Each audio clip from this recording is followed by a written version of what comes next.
So we must do two things, two great things together to encompass that enormous new view that lies before us, but to encompass it within the framework of science, to see it within the whole categorical framework of science, and to see that these two are not separate, but that they are wedded.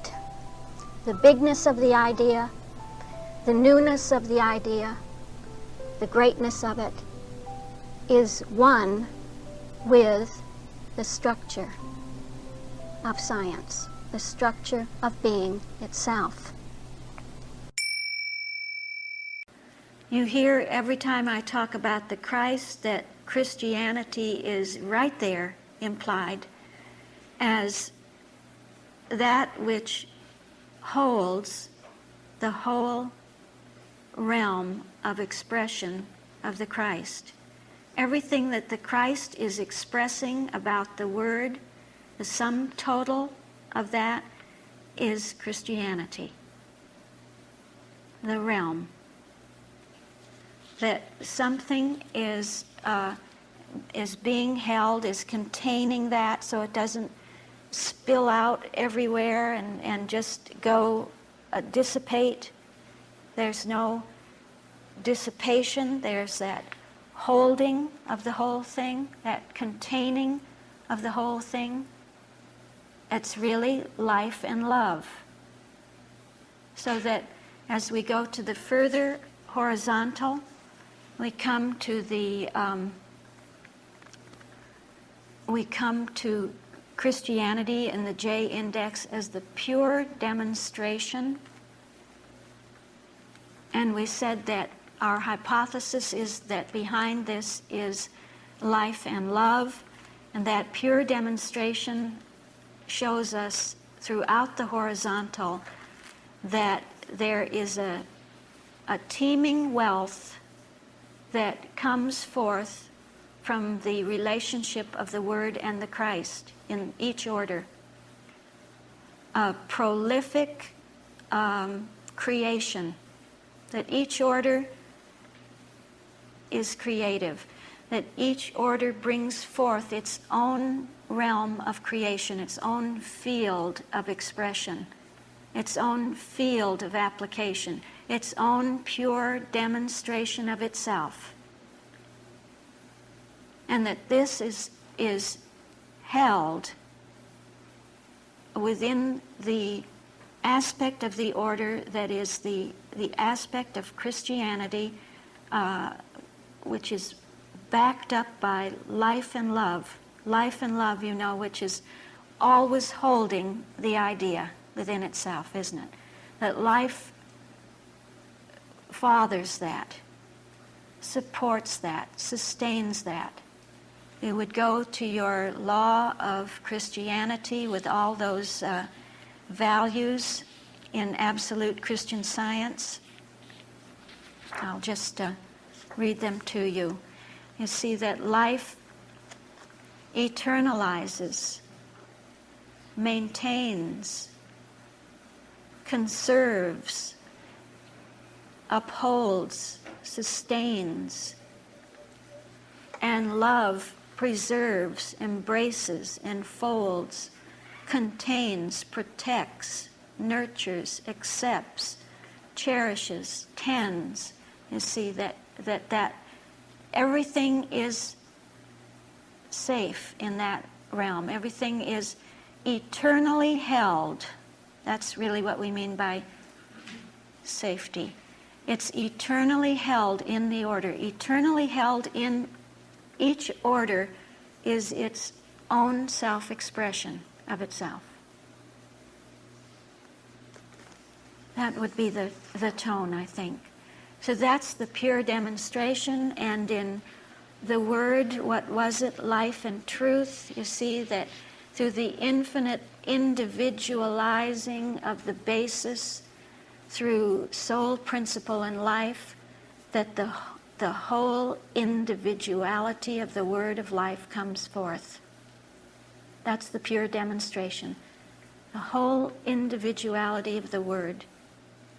as the conscious ideal of truth,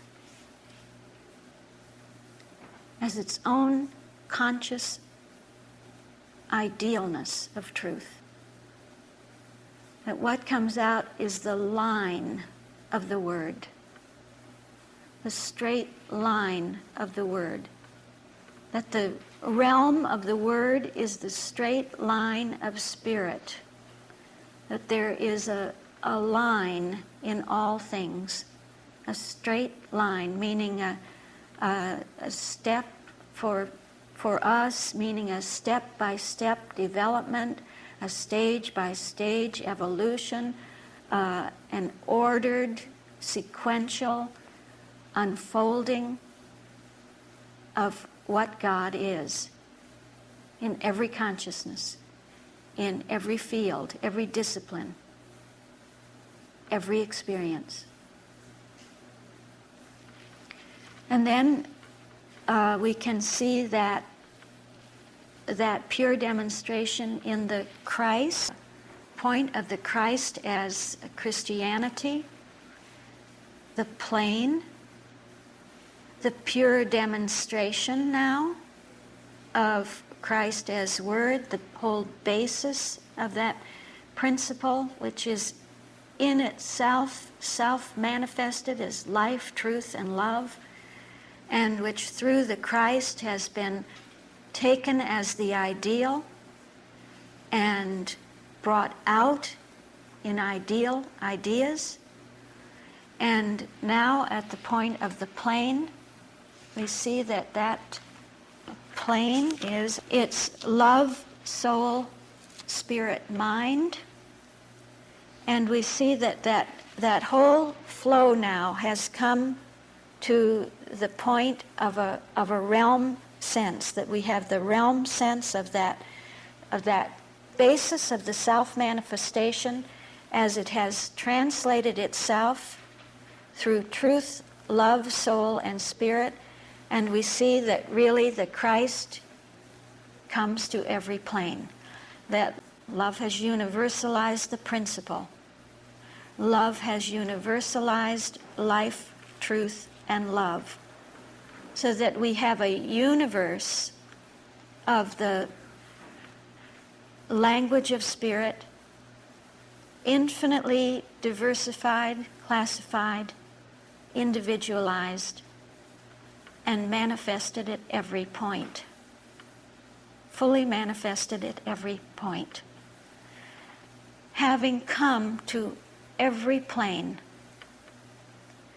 Looking back at the line, we see that the Christ brings the line to every plane.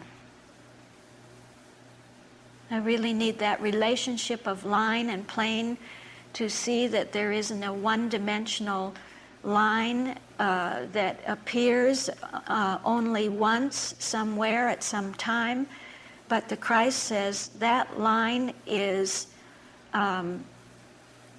infinitely individualized. I individualize that line, so I bring it to every plane of consciousness, every level of consciousness. And then we can see the pure demonstration of Christianity as the space of Christianity. It's the element mind, soul, spirit, life, truth, and love. So here we will have the realm or the outcome or that which is contained or held within the order as its own self-expression. You hear that? So that the order itself reflects life and love. The order itself holds its own expression, fathers its own expression, sustains, maintains, supports its own self-expression, its own realm, its own universe. It mothers its own universe, cares for, fosters, loves, and nurtures its own expression. So here we see that the whole principle, the whole realm of that principle, which is a realm of idea that has the same identity, that principle and idea have the same identity principle, and that realm is a realm of reflection which the Christ has taken and completely individualized and is bringing out really the infinite reflections of the one infinite self-reflection of being that is contained in the infinite space of Christianity, where all is mind, all is idea, and where every idea has that same identity. Every idea is identified in the same way. Every idea is reflecting life, truth, and love. The whole essential nature of the principle is in its complete reflection. This is a realm sense, and it's held within the order of Christianity. And finally, to the fourth dimension of a science as Christianity, the pure demonstration now of the numerals of infinity and the infinite calculus, the numerals at the point of word, that creative basis, we said, of the capitalized terms for God, which the infinite calculus takes and calculates and recalculates infinitely. That infinite infinitude of infinity is held as the fourth dimension of spirit. It's contained right in God's own self-interpretation of himself as science, as mind, as the one mind, as love, as God's own love of himself, of principle's own love of itself, adoring self-containment of itself as its own idea of itself.